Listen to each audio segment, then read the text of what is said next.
Hello everyone, কেমন আছো সবাই? তো চলো আজকে তোমাদের সঙ্গে শেয়ার করি আমার বেকিং প্রফেশনের সবথেকে বড় একটা অর্ডার। তো এই 1 বছর আমি অনেক কেক বানিয়েছি, তো এখনও পর্যন্ত এটা হচ্ছে আমার কাছে সবথেকে বড় একটা অর্ডারের কেক।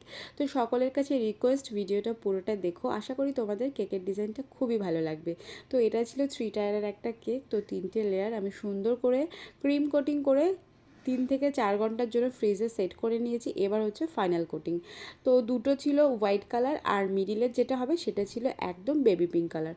তো ফাইনাল কোটিং করে ওভারনাইট আমি ফ্রিজে রেখে দিয়েছি যাতে সুন্দর করে ক্রিমটা সেট হয়ে যায়। আর এখানে আমার যেহেতু কষ্ট হয়ে গেছিলো, তো এ দেখো আমাকে হেল্প করছে। তো পরের দিন সকালবেলা আমি 3টে লেয়ার সুন্দর করে সাজিয়ে নিয়েছি। এই সময় না আমি ক্যামেরা অন করার ঠিক সাহস পাইনি, কারণ আমি তখন খুব ভয়ে ছিলাম যে যদি কিছু হয়ে যায়। তো এখানে দেখো ফুলের ডেকোরেশন তো আমি করে নিয়েছি অলমোস্ট, আর এবার বর্ডারে জাস্ট ছোট ছোট নজেলের কাজ করছি।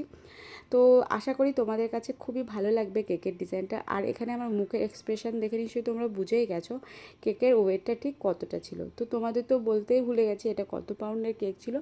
তো এটা ছিল 15 পাউন্ডের একটা কেক, যেখানে ওয়েটটা ছিল 6 কেজি থেকে 6.5 কেজি। কেকটা রেডি করছি আর ভাবছি এত বড় একটা কেক এত দূরে ডেলিভারি করব, একটু একটু গরমও পড়ে গেছে, ঠিকঠাকভাবে আমি কেকটা ডেলিভারি করতে পারবো তো? কিন্তু এটা ফার্স্ট টাইম না, আমি একটা কেক ইছাপুরে, একটা কেক বনগাঁয়, এইভাবে আমি ডেলিভারি করেছি। তো সত্যি বলছি কেকটা কোথাও কিছু হয়নি, সুন্দরভাবে আমি কেকটা ডেলিভারি করতে পেরেছি। কেকের বক্সটা দেখতে পাচ্ছ কতটা বড়, মানে একটা বাচ্চা সুন্দরভাবে বক্সের মধ্যে ঢুকে যাবে। তো এখন কেকটাকে নিয়ে ছাদে যাওয়া হচ্ছে ফটোশ্যুট করার জন্য, কারণ একটা কাজ করার পর তার সুন্দর করে ভিডিও ফটো তোলাটাও দরকার, যাতে করে এই কাজটা দেখে আরও অনেকে আমার সঙ্গে কন্ট্যাক্ট করতে পারে। তো সব কিছু গুছিয়ে নিয়ে কিছু একটু কোনোরকমে খেয়ে কেকটা নিয়ে বেরিয়ে পড়েছি ডেলিভারি দেওয়ার উদ্দেশ্যে। তো এখন আমি ছিলাম রানাঘাটে। তো রানাঘাট থেকে বনগাঁ লোকাল, বনগাঁ থেকে শিয়ালদা লোকাল ধরে আমরা মশলন্দীপুর স্টেশনে নামবো। তো আজকে কেকটা যাবে মশলন্দীপুর স্টেশনে। তো এখানে দেখো বনগাঁ থেকে ট্রেনে উঠে গেছি।